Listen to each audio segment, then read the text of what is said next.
आज तक रेडियो सुनता है सारा जहां।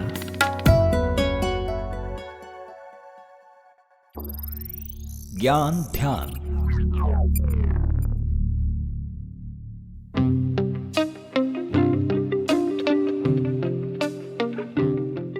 आठ नवंबर की रात 8:30 बजे जयपुर से दिल्ली आ रही स्लीपर बस गुरुग्राम एक्सप्रेसवे पर झासड़ा फ्लाईओवर से गुजर रही थी। अचानक उसमें आग की लपटें उठने लगी। ड्राइवर कूदकर फरार हो गया। कुछ मिनट के बाद 2 यात्रियों की जलकर मौत हो गई और 12 लोग झुलस गए। इसी साल जुलाई में महाराष्ट्र के बुल्ढाना समृद्धि हाईवे पर भी स्लीपर बस में आग लग गई थी और जिसमें फंसकर 25 यात्रियों की मौत हो गई थी। यात्रियों को बचने का वक्त तक नहीं मिला। एक्सपर्ट्स लंबे समय से स्लीपर बसों को चलता फिरता ताबूत बताकर बैन करने की मांग कर रहे हैं। न्यूज चैनल्स खोल लीजिए, आपको रोज 2 से 3 खबरें ऐसे मिलेंगी जब sleeper bus, I am quoting sleeper bus, वो या तो हादसे का शिकार होती है और अगर हादसा होता भी है तो इतना भीषण होता है कि उसमें बचने की कोई संभावना नहीं होती। तो आज यही जानेंगे कि स्लीपर बसें जानलेवा क्यों बन जाती है और चीन ने 1 दशक पहले इसे बैन क्यों कर दिया था। एक्सपर्ट्स इसके डेंजरस होने की कौन कौन सी बातें बताते हैं जिसको अमल में लाने की जरूरत है। नमस्कार, मैं सूरज कुमार हूं। ये ज्ञान ध्यान है।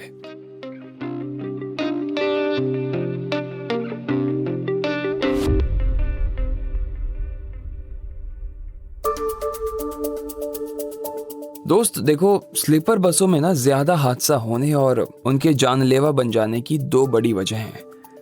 पहला है बस की बनावट और रिस्पॉन्स मैकेनिज्म। पहले बनावट पे बात करते हैं। आमतौर पर अगर आप देखेंगे तो भारतीय स्लीपर कोच में 30 से 36 सीटें होती हैं। मल्टी एक्सेल कोचों में संख्या सीटों की 36 से 40 के बीच होती है। सभी बर्थ की लंबाई अगर आप नापें लगभग 6 फीट और चौड़ाई उसकी वही 2.5 फीट रहती है। यहां तक तो ठीक है। समस्या आती है गैलरी में स्पेस की कमी की। स्लीपर बसों में आप अगर देखें तो आने जाने के लिए बेहद पतली गैलरी होती है। यहाँ एक वक्त में सिर्फ एक व्यक्ति भी ठीक से नहीं चल सकता। किसी हादसे की स्थिति में वहां से एक साथ कई लोगों का निकल पाना नामुमकिन होता है। इससे क्या होता है कि कैजुअलिटी बढ़ जाती है। Maharashtra state road transport corporation, यानी जिसे शॉर्ट फॉर्म में हम MSRTC कहते हैं, उसकी बसों का नया लुक तैयार करने वाले रवि ये बताते हैं कि स्लीपर बसें यात्रियों को लेटने की सुविधा देती है, लेकिन आवाजाही के लिए जो स्पेस है वो बेहद कम होती है। इसकी वजह से लोगों का हिलना डुलना भी काफी मुश्किल होता है। ऐसे में यदि कोई हादसा होता है तो लोग वहीं फंसकर रह जाते हैं और बाहर नहीं निकल पाते। स्लीपर बसों की ऊंचाई भी एक समस्या है। आमतौर पर 8 से 9 फीट ये ऊंची होती है। रवि ये भी बताते हैं कि अगर अचानक बस एक तरफ झुक जाती है तो यात्रियों के लिए इमरजेंसी विंडो या गेट तक पहुंच पाना बहुत मुश्किल हो जाता है। वहीं बाहर जो राहत बचाव में जुटे लोग हैं उन्हें भी कठिनाई होती है, क्योंकि किसी भी यात्री को बाहर निकालने से पहले उन्हें 8 से 9 फीट ऊपर चढ़ना पड़ता है। इस वजह से भी कैजुअलिटी बढ़ जाती है। अब दूसरी बात पर आते हैं, जो कि है रिस्पॉन्स मैकेनिज्म। तो ज्यादातर स्लीपर बसें 300 से 1000 किलोमीटर का सफर रात में ही तय करती है। यात्रियों को सोने की सुविधा होती है, इसलिए लंबी दूरी के रूट पर वो ऐसी बसों का इस्तेमाल करते हैं। लेकिन यहाँ पे ड्राइवर के थकने और झपकी आ जाने की भी पूरी संभावना होती है। बुल्ढाना वाले स्लीपर बस हादसे में वहां के SP सुनील ने यह बताया था कि बस पर नियंत्रण खोने से पहले ड्राइवर को शायद चक्कर आ गया हो और वो सो गया हो। SP के इस बयान के बाद ड्राउजीनेस अलर्ट सिस्टम की उपयोगिता पर सवाल उठाए जा रहे हैं। अब ये ड्राउजीनेस अलर्ट सिस्टम क्या है?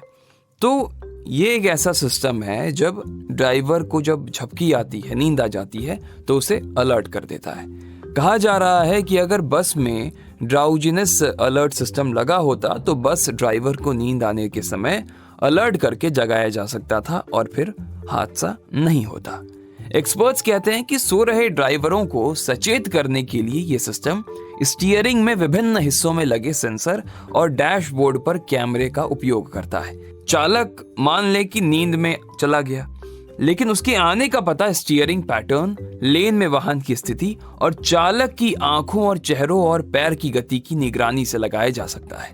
सड़क परिवहन मंत्रालय ने 2018 में 15 राज्यों में ड्राइवरों पर एक सर्वे किया था। इस सर्वे में शामिल 25% ड्राइवरों ने यह स्वीकारा कि गाड़ी चलाते समय वे सो गए थे। ग्लोबल स्टडीज से भी यह पता चलता है कि हाईवे और ग्रामीण सड़कों पर यात्रा करते समय ड्राइवरों के सो जाने की संभावना अधिक होती है। साथ ही साथ आधी रात से सुबह 6 बजे के बीच इसके होने की संभावना ज्यादा होती है। रोड सेफ्टी एक्सपर्ट्स ये भी बताते हैं कि अगर कोई दुर्घटना होती है तो जागे हुए पैसेंजर्स के रिस्पॉन्स और सोए हुए पैसेंजर्स के रिस्पॉन्स में भी काफी फर्क होता है। कई बार शुरुआती 2 मिनट की प्रक्रिया ही जिंदगी और मौत तय करती है। बैठा हुआ यात्री भले ही ऊँघ रहा हो, वो लेटकर सोए हुए यात्री से बेहतर रिस्पॉन्ड करेगा।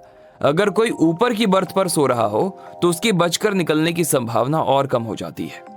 अब एक चीज आपको और बताते हैं, स्लीपर बसों पर चीन 11 साल पहले बैन लगा चुका है, लेकिन इसकी शुरुआत होती है पश्चिमी देशों से।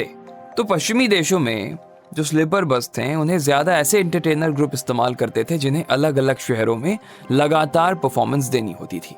धीरे धीरे कई देशों में इन्हें आम पैसेंजर्स के लिए भी इस्तेमाल किया जाने लगा। हालांकि इससे जुड़े रिस्क की वजह से ज्यादातर देशों ने स्लीपर बसों को चलन से बाहर कर दिया। चीन ने 2009 के बाद स्लीपर बस से जुड़े 13 हादसे हुए। इस दौरान 252 लोगों की मौत हो गई। 2011 में हैनान प्रांत में एक स्लीपर बस में आग लगने से 41 लोगों की मौत हो गई थी। इसी वजह से जुलाई 2011 में चीन के परिवहन मंत्रालय और सार्वजनिक सुरक्षा मंत्रालय ने दिशा निर्देश जारी किए और इसमें कहा गया कि स्लीपर बस चलाने वाले ड्राइवरों को रात 2 से सुबह 5 बजे तक आराम करना चाहिए, क्योंकि स्लीपर बसों से जुड़ी अधिकांश दुर्घटनाओं की वजह ड्राइवरों की थकान से संबंधित थी। अब यहाँ पर गौर करने वाली बात यह है कि चीन में अगस्त 2012 में जो स्लीपर हादसा हुआ वो भी रात के करीब 2:30 बजे एक्सप्रेसवे पर हुआ। 28 अगस्त 2012 को चीन की शांगसी प्रांत में एक हाईवे पर स्लीपर बस मेथनॉल ले जा रही टैंकर से टकरा गई। बस में आग लगने से 36 लोगों की मौत हो गई। इसके बाद ही चीन में स्लीपर बसों के नए रजिस्ट्रेशन पर बैन लगा दिया गया। हालांकि पुरानी जो स्लीपर बसें थी वो चलती रहीं। अकेले 2012 में स्लीपर बसों से जुड़ी कम से कम 3 घटनाएं चीन में देखी गईं। एक्सपर्ट्स ये भी कह रहे हैं कि स्लीपर बस की जो डिजाइन है उसमें खामी होने के चलते कई बार उन्होंने सड़क परिवहन मंत्रालय को पत्र लिखकर स्लीपर बसों के उत्पादन पर प्रतिबंध लगाने का अनुरोध किया, लेकिन कोई जवाब मिला नहीं। तो ये था हमारा आज का ज्ञान ध्यान। उम्मीद है आपको पसंद आया होगा। कोई सुझाव हो, शिकायत हो, बताइएगा जरूर। पता radio@aajtak.com था। इस एपिसोड के लिए साउंड मिक्सिंग कर रहे थे कपिल देव सिंह। मैं सूरज कुमार इजाजत चाहूंगा। शुक्रिया।